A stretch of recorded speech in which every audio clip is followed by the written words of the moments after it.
পানি দিন ও ভেজানো তোয়ালে দিয়ে গা মুছে দিন। জ্বর ও ব্যথায় ডেঙ্গু রোগীদের কেবলমাত্র প্যারাসিটামল খেতে দিন এবং অবস্থার প্রেক্ষিতে ডাক্তারের পরামর্শ গ্রহণ করুন। আমি তো ছড়িয়া দিয়া মিশিব তার সঙ্গে, প্রেমের আগুন লাগলো রে আসন রাজা রঙ্গে, প্রেমের আগুন লাগলো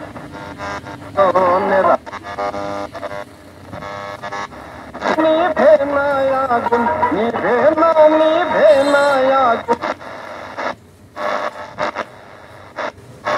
আগুন লাগলো রে।